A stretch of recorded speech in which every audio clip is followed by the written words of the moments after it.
Israel और Hamas की जंग जब शुरू हुई थी तब शायद ही किसी ने सोचा होगा कि इजरायल को हमास और उसके लड़ाकों के अलावा अलग अलग प्रॉक्सी गुटों का भी सामना करना पड़ेगा।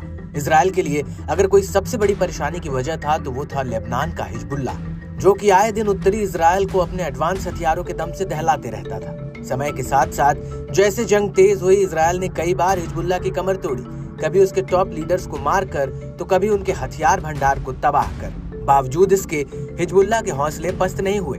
वो जंग में उसी ताकत के साथ आईडीएफ के साथ भिड़ा रहा, लेकिन करीब एक साल से लगातार वार पलटवार करने वाले इजरायल और हिजबुल्ला के बीच आखिरकार समझौता कैसे हो गया?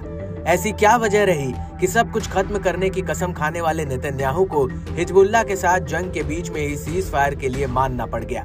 क्या हिजबुल्ला के लगातार हमलों ने इजरायली बलों को कमजोर करने का काम किया, या फिर एक के बाद एक हो रहे लगातार हिजबुल्ला के ऑपरेशन ने इजरायल के हौसले को पस्त कर दिया, या फिर हिजबुल्ला के खैबर ऑपरेशन ने आईडीएफ को झकझोर कर रख दिया, जिससे नेतन्याहू को मजबूर होना पड़ा?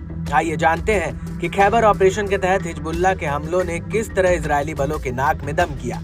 ये दावा कई रिपोर्ट्स में किया जा रहा है कि हिजबुल्ला के लड़ाके युद्ध के मैदान में अपनी ताकत और युद्ध की कुशल रणनीति का प्रदर्शन दिखाने में कामयाब रहे हैं। जी हाँ, क्योंकि बीते कुछ महीनों में जिस तरह से हिजबुल्ला ने इजरायल पर हमले किए, उससे ये बात साफ हो गई थी कि आईडीएफ अब दो फ्रंट पर जंग लड़ने में कहीं न कहीं पिछड़ रही है, क्योंकि खुद उसके सैनिक अब युद्ध नहीं करना चाहते थे। दरअसल हिजबुल्ला के हमलों में अचानक से इजाफा तब हुआ जब उसके अलग अलग टॉप कमांडरों को इजरायल ने निशाना बनाया, खास करके हसन नसरल्लाह को, जिससे बौखलाए हिजबुल्ला ने फिर अपनी पूरी ताकत के साथ इजरायल के साथ जंग में सीधे कूद गया, जिसमें इजरायल पर 200 से अधिक रॉकेट और ड्रोन अटैक भी हुए। उत्तरी इजरायल के अलग अलग इलाकों में हिजबुल्ला ने तबाही भी मचाई। बता दें, युद्ध विराम समझौते की घोषणा जब हुई थी, उसके तुरंत बाद ही हिजबुल्ला के ऑपरेशन रूम ने खुलासा किया कि 18 नवंबर 2024 को तेल अवीव में इजरायली वायुसेना कमांडर मेजर जनरल टॉमर बार के निजी आवास को एडवांस ड्रोन से निशाना बनाया गया था।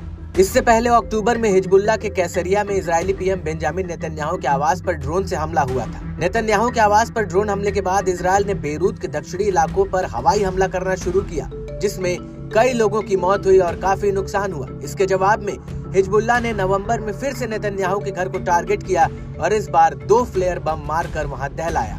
इस हमले से ये साफ था कि हिजबुल्ला अब हर अटैक का जवाब उसी तेजी से देगा जिस तरह इजरायल उस पर हमले कर रहा है। अक्टूबर 2023 से लेबनानी प्रतिरोध पीड़ित फिलिस्तीनियों के साथ एकजुट होकर खड़ा है और सैन्य ठिकानों को निशाना बनाकर इजरायली शासन के खिलाफ युद्ध रणनीति का उपयोग कर रहा है। और इसी कड़ी में 1 अक्टूबर 2024 को हिजबुल्ला ने गाजा और बेरूत में नागरिकों को निशाना बनाने और इजरायली शासन द्वारा किए गए नरसंहारों के प्रतिरोध में खैबर अभियानों की शुरुआत की थी और कुख्यात इजरायली साइबर यूनिट 8200 इन अभियानों का पहला टारगेट थी, जिस पर लड़ाकों ने ताबड़तोड़ मिसाइल और ड्रोन से हमले किए थे। इसके बाद हिजबुल्ला के लड़ाकों ने कब्जे वाले हाइफा के पूर्व में नाशेर बेस को फादी 2 रॉकेटों की बौछार से निशाना बनाया, जिसमें भारी संख्या में इजरायली बलों के ऊपर हमला हुआ था। और इसी तरह हिजबुल्ला ने अपने खैबर ऑपरेशन को जारी रखा और आईडीएफ के इन शेमर बेस पर हमलावर ड्रोनों का झुंड लॉन्च किया, जो खदेइरा के पूर्व में मिसाइल रक्षा और क्षेत्रीय ब्रिगेड बेस के रूप में काम करता है। बता दें कि 1 अक्टूबर 2023 को खैबर ऑपरेशन शुरू होने के बाद से कुल 56 ऑपरेशन किए गए, जिसमें से 18 तो हाल ही में हुए हैं। इन ऑपरेशनों ने बड़े पैमाने पर इजरायल की कमर तोड़ने का काम किया। हिजबुल्ला के साथ जंग में इजरायल को बड़ा नुकसान तो पहुंचा है, जिसमें आर्थिक और सैनिकों की जान जाना दोनों शामिल है। इजरायल और हिजबुल्ला के बीच संघर्ष विराम को किसी एक पक्ष की स्पष्ट जीत कहना मुश्किल है, क्योंकि ये आमतौर पर अस्थायी उपाय है जो अंतर्राष्ट्रीय दबाव और क्षेत्रीय स्थिरता बनाए रखने के प्रयासों के तहत लागू किया गया है। लेकिन इस बात से भी इनकार नहीं किया जा सकता है कि हिजबुल्ला के घातक सैन्य ऑपरेशन ने कहीं न कहीं इजरायल को सीज फायर के लिए प्रेरित किया। बता दें कि इजरायल और हिजबुल्ला के बीच करीब 14 महीने के संघर्ष के बाद अब युद्ध विराम लागू हो चुका है, जो कि 27 नवंबर से प्रभावित हो गया और इसकी मध्यस्थता अमेरिका और फ्रांस ने की है।